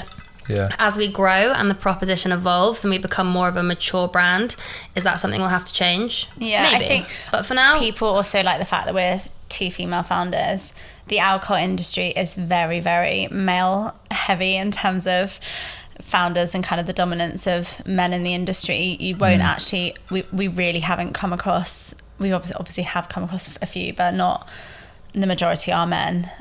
So I think that is a big point of difference and why people kind of quite like the brand. And it's definitely part of our story. Some people think we should lead with it more, and some people think that actually the way we're doing it is really working in terms of like the experience and almost like the kind of articultural element of the heritage and the roots of where it came from is better to lead with. So I think we've always been in a bit of a middle ground in that sense, where we could push it way more, and when we do push it, it really works. Like the engagement we get when we have articles about the two of us is crazy. And so then those days we suddenly change everything. We're like, right, we need to be more founder-led. But also it's hard. Sometimes it's hard. Like it's hard when you're spending every single day. We're always so busy to then figure out how you kind of and be like, hi guys, Winter and Alice here, launching a new cocktail. It's like, it doesn't. And it also doesn't really come so naturally to us in terms of the whole kind of. You're good on the pod. Oh yeah, well, we can talk for English. Personal brand. Talk a big game online. They can't say anything. It's like one word answers. Makes my job very hard. Oh gosh, yeah, I know. We will give you more opportunity to be involved in our conversation. Do you have anything to say? Really, this is meant to be your podcast. I prefer it when I just listen and learn, and the audience do as well. Do you think being female founders is like net helped or not helped? Because obviously a lot of people say, like, there's plenty of stories, like people like Grace Beverly talk about it a lot. You know, maybe it's held them back and they've been like judged or whatever. And I mean, or do you think it's been I've got a bit of both. I've got an interesting view on this. So I think on the side of has it helped? Yes. But is it for the right reasons? I'm not sure. So obviously there's that big stat going around that 1% of VC funding goes to female founders. So obviously you're now in this situation where there's this kind of quota that needs to be filled to match up the numbers in the same way as like a lot of areas that you might imagine, whether it's like kind of like underprivileged people and things like that. You're trying to like balance it. It sometimes feels like a little bit of a numbers game. So whilst I think being female founders is fantastic, is there a more controversial outlook where people are more interested in being advocates of female founders because they know that they need to kind of... Yes. Yeah. So I think that's really interesting way to look at it if I was being super negative. But I mean, all of our investors are men and they're huge advocates of female founders from a really genuine place. So I think that's amazing.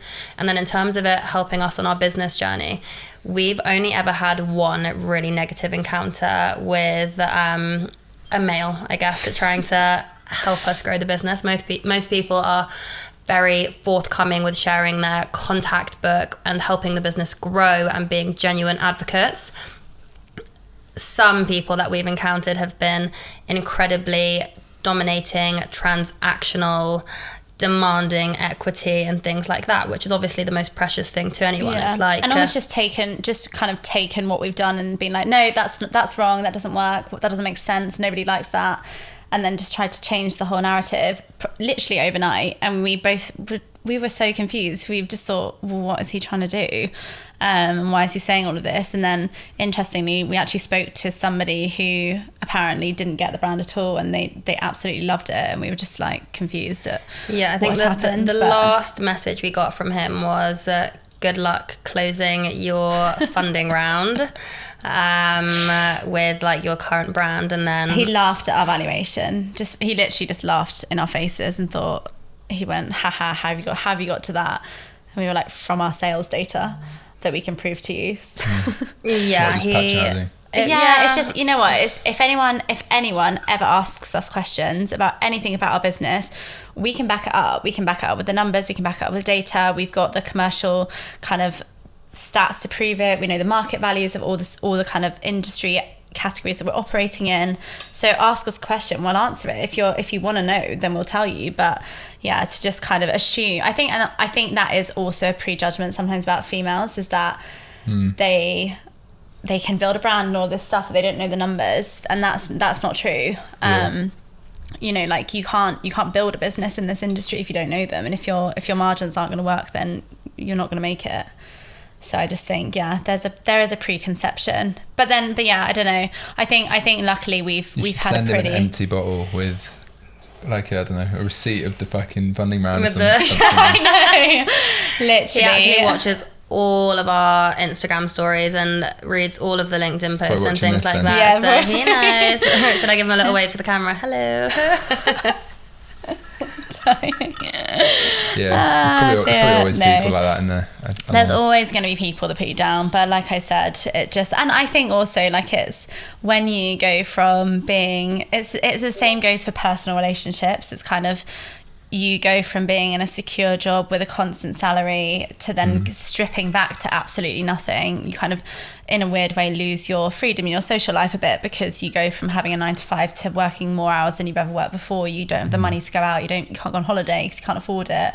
Just all these things, and it kind of puts you into a realm of life that you left behind a long time ago, and then suddenly you're back in it deep. And our university friends have, honestly, I can't even tell you how amazing they've been in terms of helping at our events, and kind of when we couldn't afford to staff them, they would literally be behind the bar pouring pints. Like, they've done everything for us to kind of just be advocates. So supportive. And you hear really sad stories sometimes of, like, if your friends are launching a business and things like that they suddenly kind of like lose interest, or they stop asking, or there's kind of an element that's like, oh, like, it's actually succeeded. That's like a bit annoying, and you kind of feel that. I don't know if you've ever had it. You've started like loads of businesses. I don't know if that's like impacted friendships. I definitely had it when I was younger and didn't have any proof. Then when you start doing all right, everyone shuts up. And you see, that's when it is, and I think that's it's good and bad, but I feel like but then by that point you're over it, because it's exactly. But maybe I'm still not, but we've fortunately been in a position where our friends have been like our biggest cheerleaders. So we're super lucky in that respect. Yeah, it's interesting.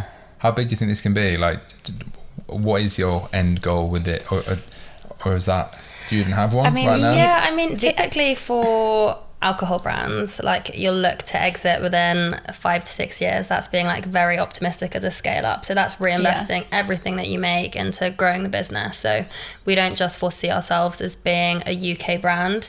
So the US market is where it needs to be in terms of tequila, and what I think the UK is always like 3-4 years behind, and tequila outsells whiskey, all it's their best-selling SKU out in the US. So if we follow the it's just trajectory literally overtaking vodka. Yeah, so if the UK follows the trajectory that the US can do, madre mia, I feel like as soon as you enter US territory, like your potential exit value goes from like 5 to 10x to like anywhere between like north of 20. So we're just kind of mastering the UK footprint. Then we're going to be more proactive in approaching European markets. If anything comes towards us, we'll obviously like approach it on like a reactive basis rather than proactive. And then we'll look to markets like Australia, but US would require like at least 2 more fundraisers before we could even facilitate distribution and production. But it's really frustrating because product market fit has already been proved out there. Like we've got a product that market would absolutely love, but in order to master the US market, you need the spend, you need the distribution. You've only got one chance to make a really fantastic impression in a market like that. And there are brands who are huge, like I think Dashwater tried to enter the US and didn't do a fantastic job. So it's something that you need to kind of tread carefully with when you're looking to penetrate it. So I mean, I think, who was it? Duppy Share, no, not Duppy Share, what was the Don Papa Rum. They just sold to Diageo for 226 million or 300 something. Oh god, I don't even know. But their like initial plan was to exit within like 4 to 5 years, and it took them 10 to 12. So that's the kind of like benchmark for 10 like years, 200 mil is not bad though, is it? No. Yeah. Well, I wonder what stake of the business they had at that point in time to get to that level of growth. You've got things like Seedlip, who did like 6 years. And then if you can get, which is like conversations we've had before, but if you can get endorsement from celebrities, it fast tracks you, and you can. Who would be the perfect celeb? We have spoken about this. Yeah, we've spoken about this. We've got a few. So I think Harry Styles. Yeah, interesting. Because I think that he's so current. He's also our age. He's from London. His audience is actually female based. Yeah. And our audience is 70-30, but he has such an influential audience. But then so I and also the global presence he has at the moment and is just growing is insane. So he would get you global reach, but he still kind of has the links back to the brand. But then we've discussed people like Dua Lipa, Hailey Bieber. I like Dua Lipa. Obviously reaching for the stars here. But yeah, you've got like, for example, Ryan Reynolds and Aviation Gin. Yeah. That sold for, that was like 300 mil or something. Was that his brand? Or was he just... No, so he was I thought it was his brand. No, it's endorsement. A lot of these celebrities, for example, have you heard of Onda, which is a tequila seltzer? Shay Mitchell, she's... Oh, her, yeah. Yeah. So so what's really interesting is a lot of these celebrity endorsements that they come on board as a founder. Yeah, they come on as a founder. Because ultimately, like, these guys won't get involved unless they've got, one, a really large equity stake, and two, I think for them it's like a huge, like, it's purpose driven as well, right? They don't want to just be the face of a brand, like they do want to be involved, but ultimately what they can do, they can like 20x your sales or something ridiculous. And would you rather have, the question then becomes, would you rather have a large percentage of a slightly smaller business or a smaller percentage of a potentially huge business? And I think the latter comes into play when you can reach global scale and global distribution and things like that. So those are all things that we have 100% thought about, and we've got a couple of connections in that space as well. It's all about ensuring that we just need to nail our commercial plan for this year before we can start thinking about exciting things like that. But the seeds I've spoken about this before. Planted. Like, someone said to me, how would you get Emma Chamberlain? I mean, shit example because she has a coffee brand, but someone like that. It's an interesting thought. Yeah, it's all deals though. It's all, so you can get a foot in the door. Big kind of entertainment conglomerates making these deals, and if you've got the right contacts, and they also, we've already kind of spoken to a few people in the space just to understand a bit more about it, and a lot of these celebrities have certain areas that they would and wouldn't go near. So some said, like they wouldn't touch tequila because they've got a friend who's kind of already has a tequila brand, or some said they'll only do organic products. So I think a lot of these celebrities already have thought about it, and they know what they want in terms of if somebody were to approach them, what route they would go down. which is quite interesting. I guess the overarching question is, why would they choose to work with your brand versus create one from scratch? So you've got to have something super special for those guys to want to buy in. And then also, these guys are making like millions per concert. Like, what's the equity incentive for these guys? So it's an interesting one. And I think it'll be really interesting. I think it's like a must-have in terms of like entering a market like the US. Like, having like mastered the UK market and the EU market is by no means a benchmark for how successful you'll be in the US. So it's interesting for sure. Yeah. But to answer your question, what was the question? How big do we think this can go? Hopefully, I mean, the dream is US, but a couple of years off. Yeah, I think globally owning the tequila RTD space would be an amazing achievement to be able to kind of nail. I mean, our mission applies to everything. It's like liberating the way that people enjoy tequila. And I think there are some markets that are achieving that already. And there are other markets that we can really kind of, if we can nail it here, we can kind of replicate that model and do it in those markets as well. Yeah. It's an education piece ultimately, right? In the same way that tequila's a shot here, it's like the same in the EU and things like that. So it's just kind of like a... Yeah, we spoke to someone today as well who was kind of talking about the Middle East and Dubai and saying how actually like single serve RTDs are suddenly breaking in, and it's the right time to explore those kind of markets. But then there's so many complications that come with that. Because a lot of the distributors are kind of owned by the royal family there.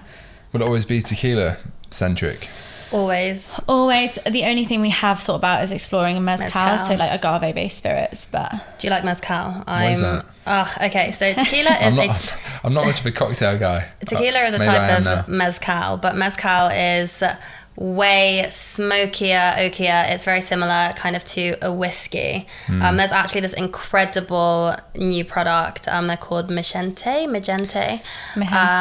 My God, it is just, or you just literally drink it straight. You don't need to mix it with anything. It is just pure magic. And mezcal is really up and coming as well. So I definitely wouldn't be opposed to having like a mezcal based cocktail, just because it just offers like such a unique flavor profile. Like there's nothing else. Like no one's really mastered the mezcal space in the UK yet. The mezcal Negroni is becoming quite popular. Do you know what Negroni is? Yeah. Definitely prefer these. Yeah. But no, especially I think tequila always, mezcal maybe in the future, but I don't think we'd ever expand to another spirit. Yeah. There are brands in the market doing a really great job at kind of nailing the classic cocktail range, and also we learn a lot from those brands. So it's just something that we wouldn't do. Do you think you're motivated by money or like building something? Building something. So I think about this all the time. I think... And I discuss it with my mates. Really? And then I'm like, I always think, well, if I had £1 billion, I'd probably still want to build a mushroom brand. Yeah, I think the nature of a scale up is it's like long-term rewards. Like in the short term, like as a founder, you're never going to be like on the same salary as someone who's working at a tech company or like a corp or anything like that. You reap the rewards when you exit the business. So your focus kind of has to be on building, because if you don't build successfully, you don't exit successfully. I mean, a huge part of it for me is of course building, but like I'm hoping to have that like financial benefit when I'm in my like early 30s. But like right now I've very much accepted that I would rather have my head down for the next 5 to 6 years and not be doing like, we can still very much like manage and do all of the things that we want to do, but we'll reap the benefits slightly later and they'll be a lot more lucrative because we've had our heads down, rather than I guess just I think also we're still in our kind of late 20s. Speak for yourself. I was about to say early 20s and then I realised 28. How old am I? 28. Yeah. I'm 27. How old are you? Just turned 27. I just turned 28. I feel old. I know. I think that's the first time I've ever said late 20s. Anyway. I shouldn't ask. It's rude, isn't it? No, well, it doesn't matter anyway. I'm in my 20s. Not easily offended. But I think, having also like none of our friends are stupidly rich, and we've also been now doing this for 2 years on nothing. Like money isn't the motivator here. We like bringing our tequila to the pub in a water bottle and smuggling it in. That's fun. Exactly. It's like a challenge. How far can you get in the month with no money? Obviously one day I think all this hard work, it would be amazing if it could pay off into a lovely sum when we hopefully sell. But I do think it's building something meaningful, 100%. Where do you think Why, that what comes do you from? think? What, as in, like, the goal? Are you motivated by money or building something? Yeah, both. I think when I was younger, and I think I've discussed this a lot. I mean, I don't know if it's like more of a guy thing or I just wanted a nice car. And then I got a nice car in my early 20s, realised that was really fleeting. Yeah. Obviously, there's levels to it. I haven't fucking made 100 million quid or whatever, but I've done all right and then made money, lost money. Yeah. Like, done everything that I'd want to do when I was younger, travelled a lot. Definitely more is now. I still want to make like 100 million quid and build a massive business. Yeah. But I actually want to be respected for building something cool. Yeah, do you feel exactly. like your vision of success, like what you define as success, has changed as you've gotten older? Oh yeah, definitely. Yeah, Yeah. same. 100%. I feel like my brain Definitely. is fully formed a bit more now. 100%. I used to be so like flash and arrogant, basically. Did you? I think probably everyone is to an extent, Yeah. especially when, I don't know, like I dropped out of uni and was like, I want to fucking prove to people that I've got a bit of money and, just whatever, buy stupid cars and post shit on Instagram and so on. And then I Flash about don't rich do that kids anymore. of Instagram. Yeah, but I think ultimately, a lot of people got the wrong end of the stick with me, like people from uni and so, because I'm just like some weird guy that likes creating stuff. That's what it started as. Yeah. Like I used to be 16 years old drawing logos, and Yeah. everyone would say, "What the fuck are you doing?" Do you know what I mean? And then eventually you figure out what to do a little bit. But I'm still very driven by like just the creative side, like this fucking movie poster and shit. Like we've made this 12-minute 80s movie for a product launch. Who the fuck does that? Yeah.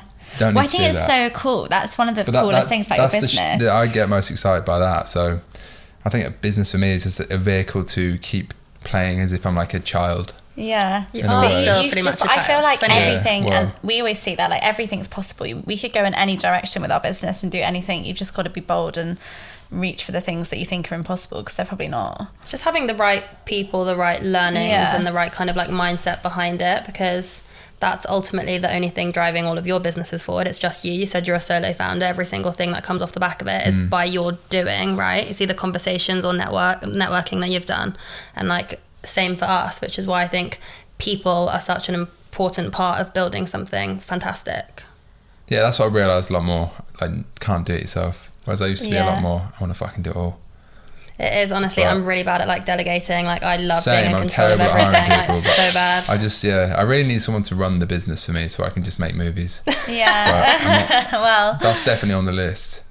I think it's really hard as well, because we do especially, but we spend so much time on kind of admin and working within the Yeah, no, business same. that actually, like, you have all these ideas, but you never actually have I time to don't have work on time. the business. No. Yeah. And actually being able to, and we're kind of hopefully going to get to that point now that we're hiring, but being able to get people who you trust and who are better than you at certain things, who can actually manage those kind of day-to-day admin tasks, Yeah. so that we can actually focus on growing it to a point where we know it can get to. It's just literally that we don't have the time, is going to be a bit of a game changer for us, because that is ultimately, like, when you become a founder, your to-do list is longer than the M1.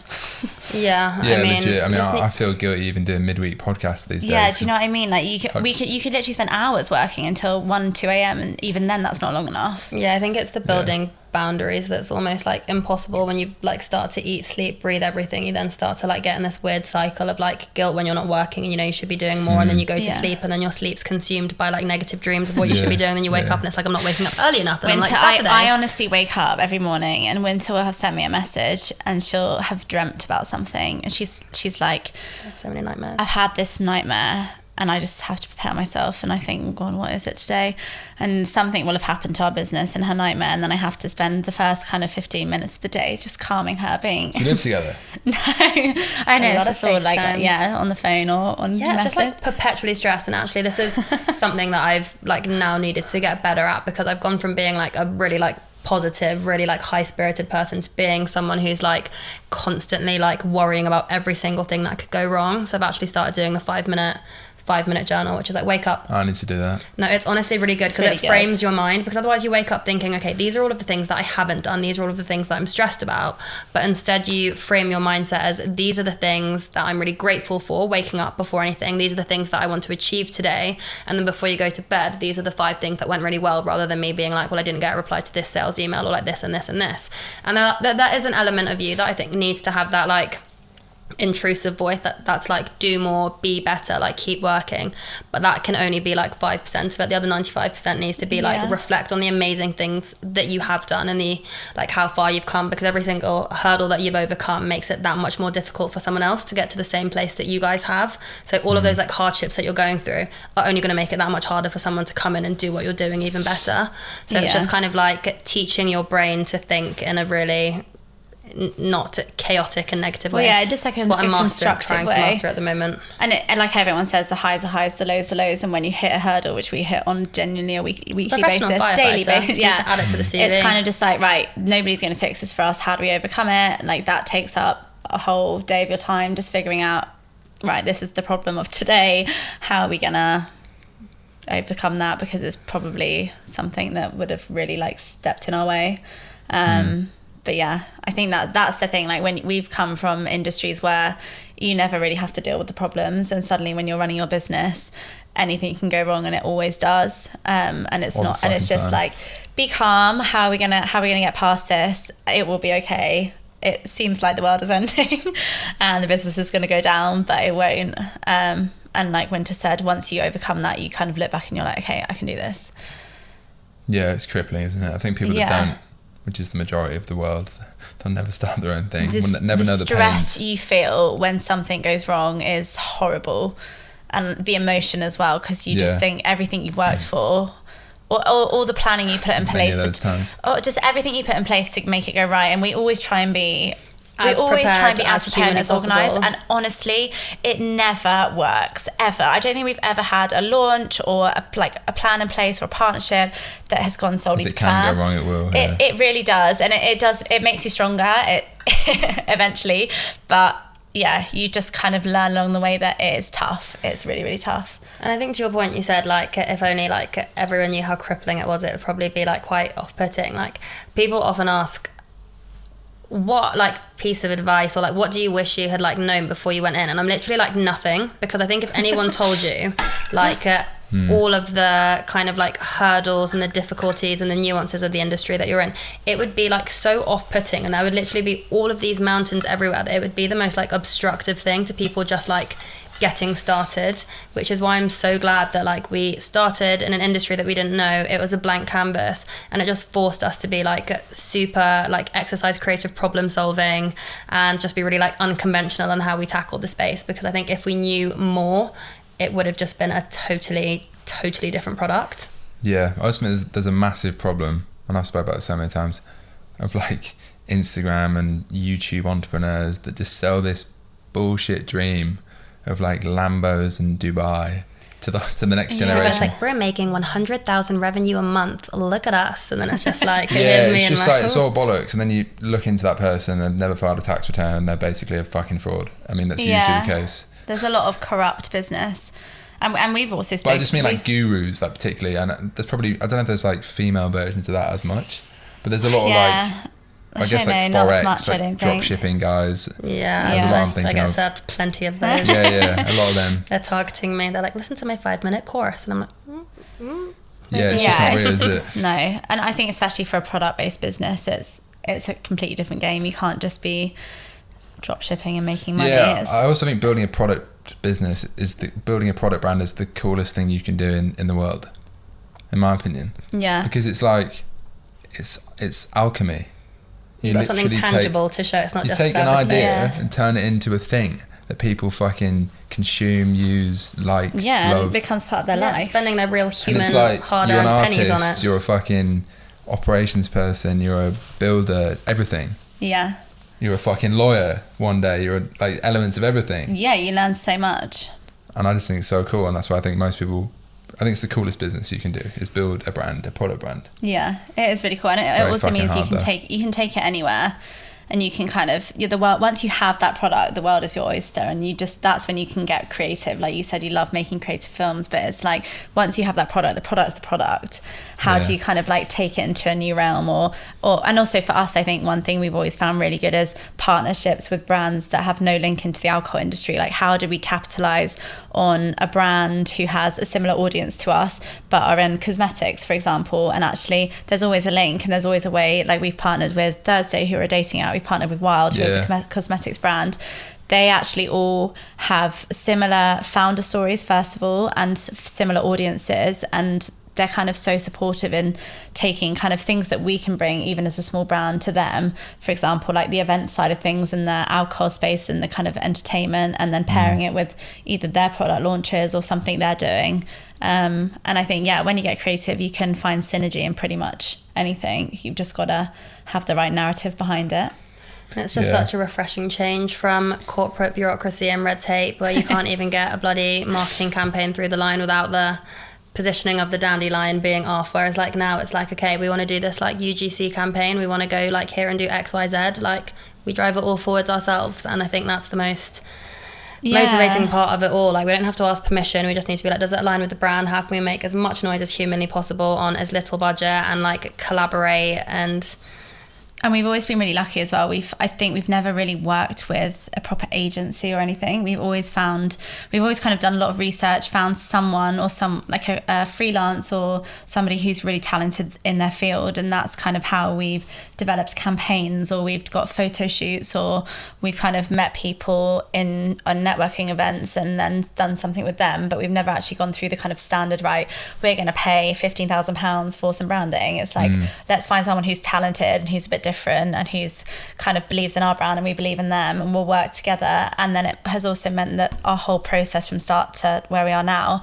has been a lot more collaborative, rather than just kind of paying someone to do what they think is good branding or whatever. It's okay, where does our vision sit? How do they fit into this? We love their style, and actually like, can they bring ideas to our brand that we haven't thought of yet? And I think that's why we've always been a little bit different in terms of what kind of previous alcohol brands have done historically, because there is kind of a very archaic, I think, view on the alcohol industry in terms of, okay, let's launch like the sophisticated product. Like for example, we're probably the first brand in a long time who's put a piece of art on the front of the bottle. Like branding is becoming very minimalist and very sophisticated, but this was something really different, and it's something that people point out, and it's just kind of like, well, we didn't really follow anyone in that field. We just did what we wanted, did what we thought looked cool, and it worked. So I think that's been important as well, like finding the right people rather than just going off like agency recommendations. Yeah, definitely. I need to do more offline things. All these events. What, like networking events? Well, I know, we love and we hate them. I just want to do a massive mushroom, like I was saying before. I actually like got quotes from China to do this 10-meter mushroom. I'm so intrigued. Where does said mushroom go? How do we get there? Is it going to be like a mini mushroom festival? Is it just like one big mushroom we take photos of? I just wanted to put a mushroom in Hyde Park. You know what I'm envisioning? It's like a hot air balloon mushroom. Yeah, like really big. Yeah, really huge. Surely you can find that. I realised I've never done something that's like really ballsy. Could you find a parachute manufacturer and then get them to sew it into a mushroom shape and then actually use it as a hot air balloon? Probably.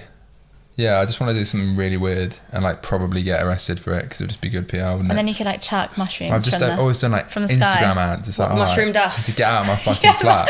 Yeah, you should go up in the air in a mushroom hot air balloon, and then you should chuck all the dust out. Or do like a vending machine and put LSD in it, but it's actually just a sample of a new flavour called like lemon sugar something. And just get people concerned. You can like film people, see who takes it. Yeah, so I need to do shit like that. A few ideas, but never enough time, like you said. There's never enough time, but you need to make time for them. There's never enough time. 100%. Yeah. Well, I'm going to ask you a few more questions because we've been going like 2 hours. Oh.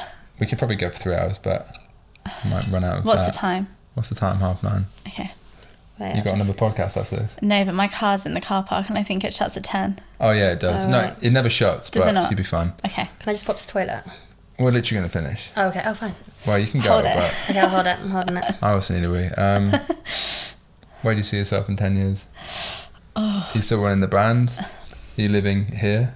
That's a long time. That's a long time. So I would hope that we'd maybe sold the brand by then. Like that, I think if we could sell the brand between like 5 and 7 years, I've always wanted to live abroad. What, in Mexico? No, I actually would love to live in like Miami or somewhere. Really? Yeah. And we've actually always discussed this. We said if one day we could kind of nail a few markets, like we were in the US and Australia, she would take Australia and I would take the US.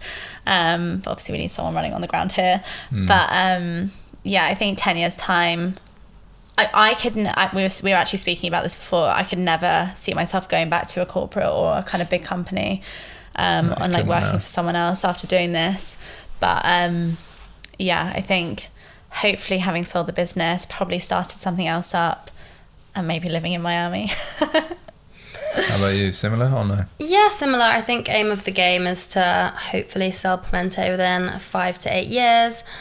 I think off the back of that would obviously have a huge wealth of experience, and maybe it's kind of consultancy angle. I just don't know if I see myself like, I feel like I could take all of my learnings and like launch another product. Is that something that I feel like this is like the one that needs to work for me? There's no option. If people are like, you need to do like 4 or 5 or 6 ideas to find the one that works, I'm like, no, I've decided this is the one that works. Like this one has to work. So hopefully sell that. I'm of the opinion that we're in the most like risk averse period of our lives. Like we've got nothing tying us down to London. So definitely travel abroad, like live abroad, like live that slightly more like nomadic work lifestyle, which people think comes with running a startup, but it doesn't. Especially when you've got I still try and do it. Yeah, when you've got a product based business, no, but when you've got a service driven business, totally understand that you can do your work from elsewhere. And then yeah, maybe it's more of a consultancy angle in F&B, like who knows, like maybe you'll be speaking to me next year and I'll be like, I want to launch a whole nother product. But yeah, I'm not too much of a fan of predicting where I'm going to be in 10 years. I know what I want. I know where I want Pimentae to be in like the next 5 to 6 years, but me like as an individual, I feel like I change and my mindset's super sporadic the whole time. So as Pimentae evolves, I'll probably evolve as human. So TBC on that one. All right, final question, which I ask everyone, and it's a bit cliche, but it's become a tradition. What advice would you give to your 18-year-old self in reflection? And I guess for you that includes uni, working, everything, because it hasn't just been the business. Yeah. Okay, I've got this one to a T, because I was actually thinking about it the other day. When you're at university, don't put any pressure on yourself to follow these kind of traditional definition of what success is. I'm sure like as people are growing up now, that will 100% change. But I feel like people have this horrible stigma that by the time you're 30, you're meant to have a job that you love, a salary that's super comfortable, and you're meant to be flying. Put more pressure on like finding out what you don't like. It's equally as important as realizing as what you do like. Move around jobs as much as you humanly can. Do not stay in a job for more than a year and a half. When you stop feeling challenged, move elsewhere. I don't believe anyone can be in the same job for 10 years and be wholeheartedly satisfied. Like build out a multifaceted skill set.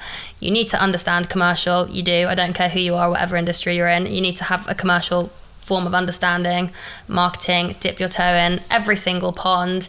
And also just there is no easy path to success or being successful. I feel like everyone thinks you wake up one day and you know you want to be like a famous actress or an entrepreneur in the drinks industry. Like the only way you're going to figure out like what truly fulfills you is not by following the money, it's by following what you love and what you're kind of good at as well.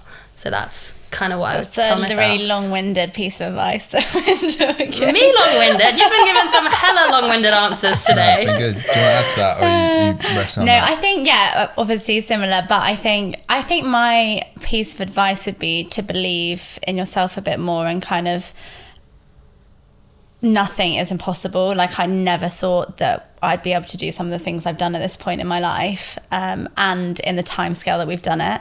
And I think you are very siloed to a particular skill or a particular area of interest, and actually you're capable of doing so much more.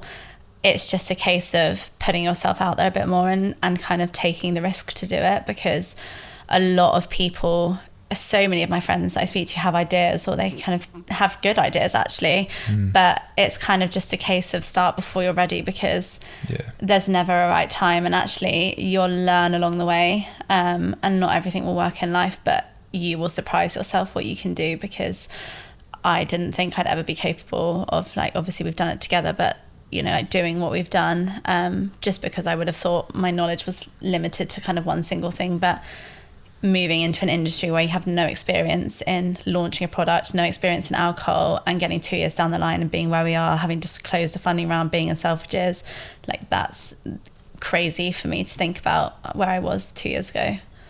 Yeah, that's sick. Very inspirational, I think. Yeah.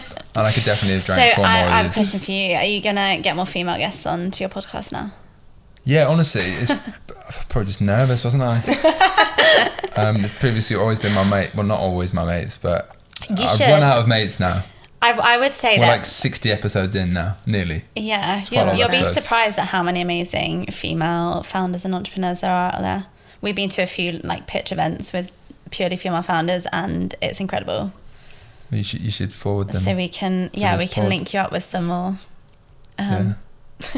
No, definitely. And yeah, because I just started this as a bit of fun, but now I'm just committing to do it every week for like until I've done 60 episodes. I had a bit of a break last year for like 6 weeks, and then I was like, fuck it, we'll do it again. Now you're back. Now you're back. So- But thank you for having us. Yeah, thank you so much for having us. Yeah, thanks for the drinks. It's been good. Everyone should go check out the brand. I'll link it.